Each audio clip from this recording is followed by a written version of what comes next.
Well, although it took longer than expected, the Uefa Champions League draw for the round of 16 has finally concluded, and the matches will be taking place in the following month. Due to a tiny error by Uefa, the draw had to be redone, but now the draws are in, and the teams know exactly who they're going to play. What's up guys, it's Let's Talk Football here, and today we look at the catastrophe of the UEFA Champions League draw, and the matchups for each team.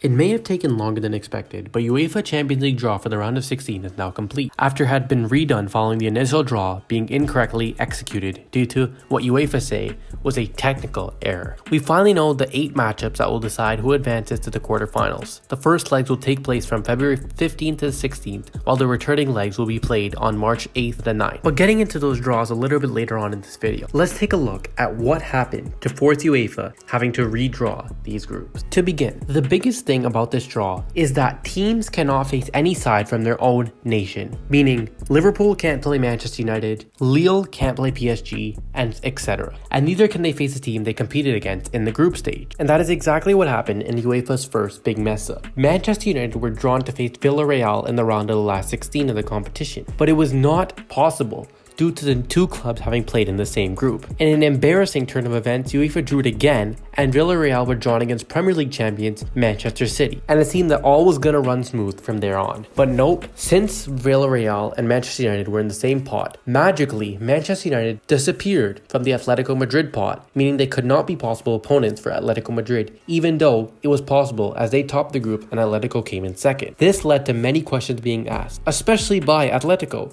as they felt they were unfairly drawn Bayern and made a claim that the draw must have been redone. This made UEFA come out with the following statement. Following a technical problem with the software of an external service provider that instructs the officials as to which teams are eligible to play each other, a material error occurred in the draw of the UEFA Champions League round of 16. And alas, 3 hours later, the draw was redone and the new matchups were drawn again. But that didn't mean the controversy from UEFA stopped there, as some clubs even ended up getting the same team. And it could be down to luck, or it could be down to anything else. But many questions were asked of UEFA, as there have been in the past, as to how this slip up even ended up happening in the first place, and how even some clubs got drawn the same draw, or even easier draws in some cases. But saying that, let's take a look at these draws and how each team matches up against each other. Starting off with Chelsea versus Lille, funny enough, which was in the first draw as well. This shouldn't be much of a contest for my opinion in Chelsea. Even with their recent defensive issues, Lille aren't even in the top half of Liga and have had some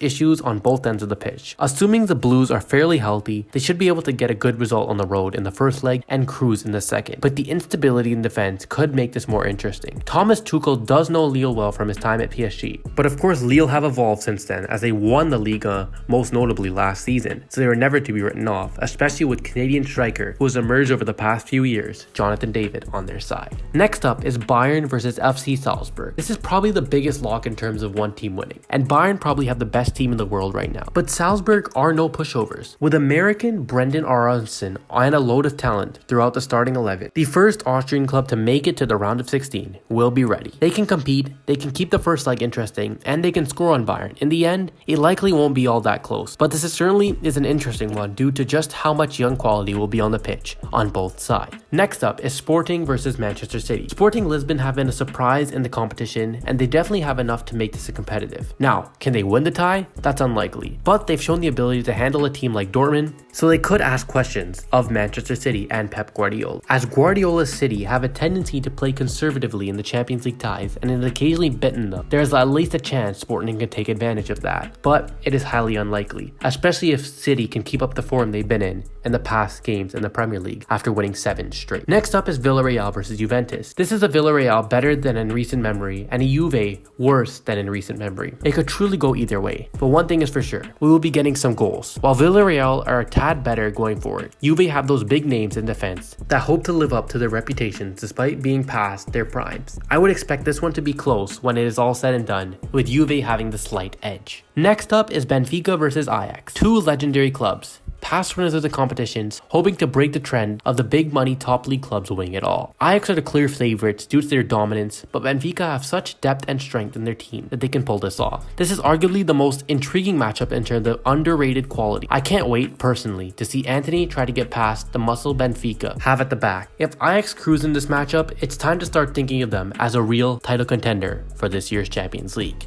Next up is Inter Milan versus Liverpool, the Serie A favorites against one of the top contenders to win the Champions League in Liverpool. It's true that Inter have done better than expected after losing key pieces like Romelu Lukaku and Achraf Hakimi, but there is no denying that the Reds are favored to advance. If Edin Dzeko and Lautaro Martinez can find space and produce in front of goal, Inter will have a shot thanks to their defense, but this is a tall task. And whilst it isn't an ideal draw for Liverpool, they'll love their chances, especially with Mo Salah and the form that he is in. Now down to the final two matchups, Atletico Madrid versus Manchester United. There is only one storyline that matters here, and it is Cristiano Ronaldo facing the club that he's done the unthinkable to. Ronaldo has essentially ripped the heart out of Atleti's chest and proceeded to stomp on it for years. He'll hope to do it again. He was a part of the two Real Madrid teams that beat Atleti in the Champions League final, the last coming in 2016 with CR7 scoring the winning penalty kick at the San Siro in Milan. However, being on a team as inconsistent as Manchester United has Atleti somehow with a slight advantage in this tie. We still haven't seen Ralf Rangnick's true impact on this Manchester United squad. We will have an idea of where they're at closer to the time this draw comes around. So right now, it is anyone's games, but in current form, Atleti does have it. And finally, I'm sure the biggest match that everyone's looking forward to is PSG versus Real Madrid. Where do I begin? There are so many juicy storylines here that it makes it easily the most intriguing matchup. First, you've got Lionel Messi facing what was his biggest rival for his entire Barcelona career. Then you also have PSG's Kylian Mbappe facing the team that people think he will potentially join next summer. On top of that, how about PSG defender Sergio Ramos going up against his former club, and Hakimi and Keylor Navas as well. There's plenty of familiarity here. Not to mention Real Madrid boss Carlo Ancelotti having coached PSG a decade ago. Fireworks are definitely incoming for this one, and it's going to be a thriller.